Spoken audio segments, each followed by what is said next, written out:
Okay, so this is responding to the question, how do I draw from imagination? Like maybe you're used to drawing from a picture reference or from direct observation, but supposing you want to do a comic and you want to draw a street scene or maybe just a cat or a person sitting at a desk studying, and no matter how hard you try to remember what that scene or that object looks like, you're not able to reproduce it from imagination. So I don't think I have all the answers, nor do I know how everybody in the world thinks.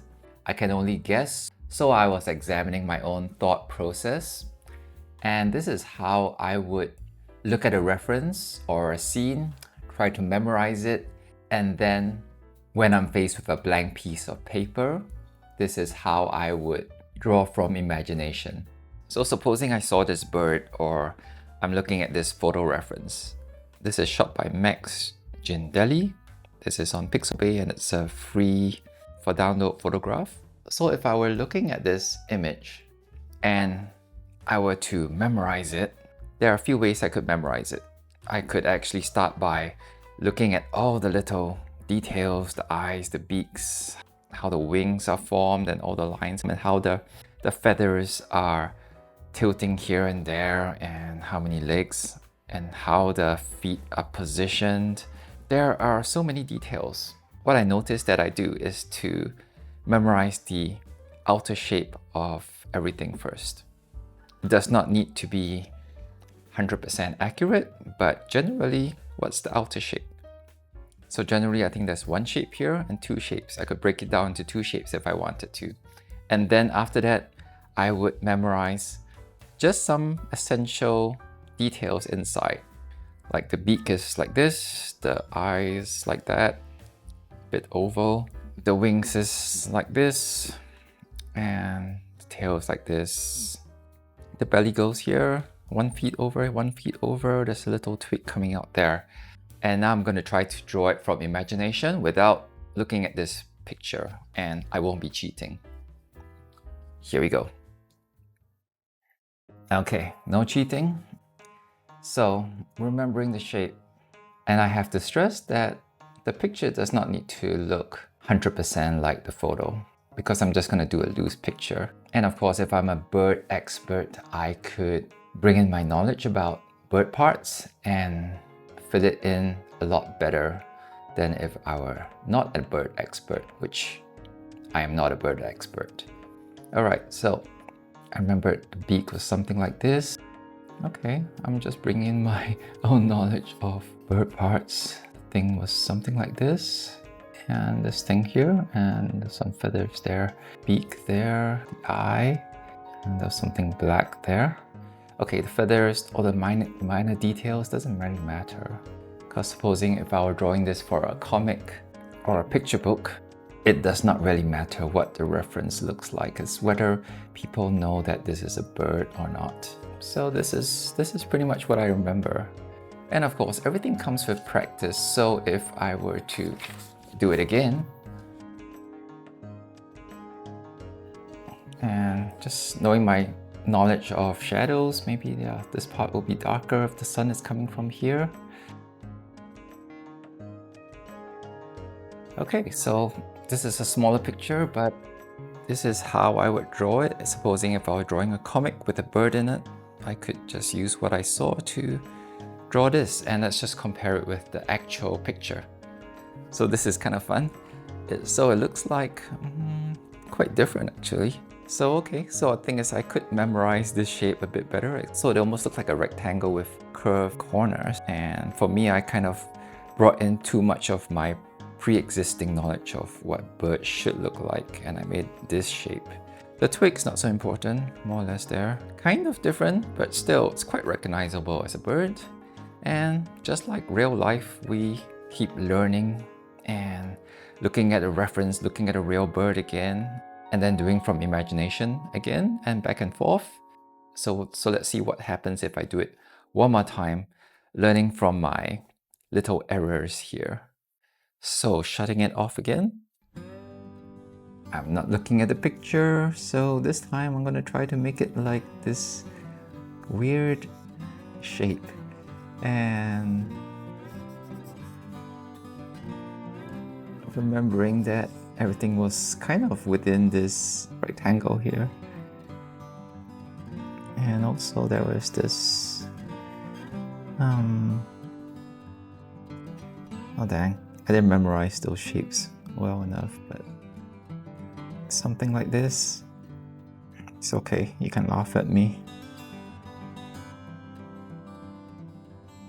And because the bird is on top, I noticed just now that this gets really dark because the bird has a shadow cast over this branch or this twig.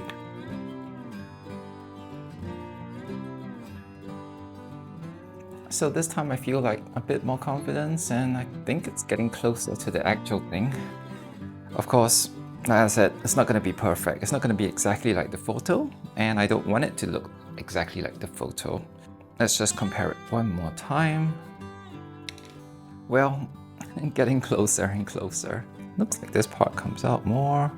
It should go here. Actually, I kind of like this simplified head, and I didn't pay attention to how this part blends into this part, but now I know. So drawing is a learning experience. The more I draw birds, for example, the more I understand the parts of a bird, and I can bring in that knowledge when I draw birds. And you can see that I'll slowly get closer and closer to how this exact species of bird looks like.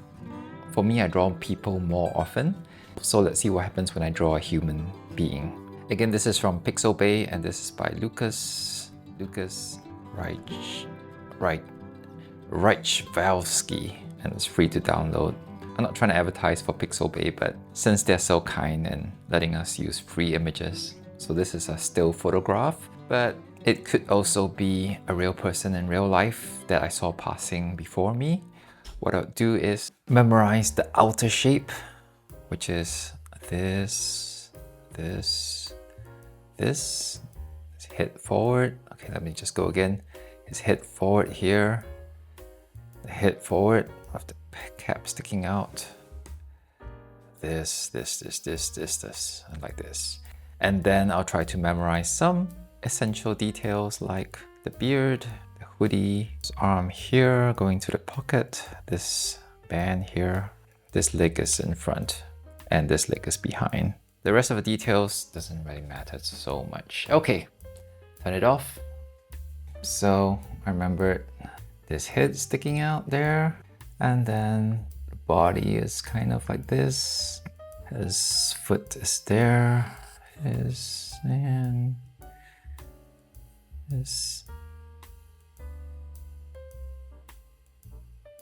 hand is in, here's the white band here. And when I do comics, I don't have to do exactly the same as the reference, so I'm always modifying anyway, so it doesn't need to be exact. There's a zipper here, remember, if I wanted to. The rest is just from knowledge of what a pants could look like. And for one, I can add the details like, well, from drawing people, yeah, if this foot's behind, it will be slightly taller or up in the picture. Let's see how it looks like. Yeah, okay. So for me, I'm quite happy with it. I forgot the beard. His pants are skinnier, but generally I'm telling the story well enough. Oops, this part should be colored in more. And I actually like this slouch more, so the next time I draw it, I would just make the head hang out more. There are many things I could learn from a real reference, so I could keep improving this one, but on its own, if you were not looking at this, this would serve me in telling a story where a person is just walking down the street.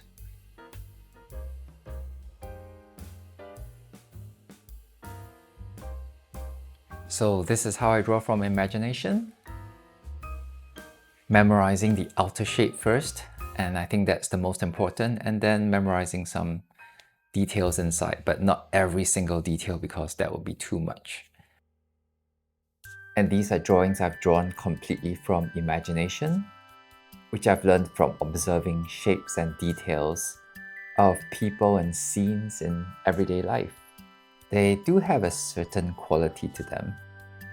You can see that they are not super detailed or perfect.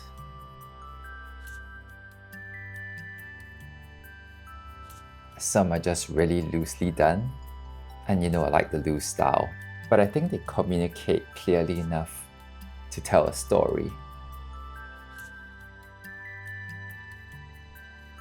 If I wanted even more detail, I would be studying a reference more carefully and maybe even put it beside me as I draw.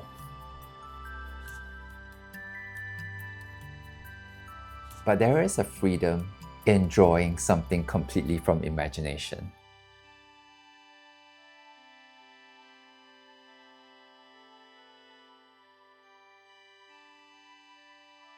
So I hope this was helpful, and thanks for watching.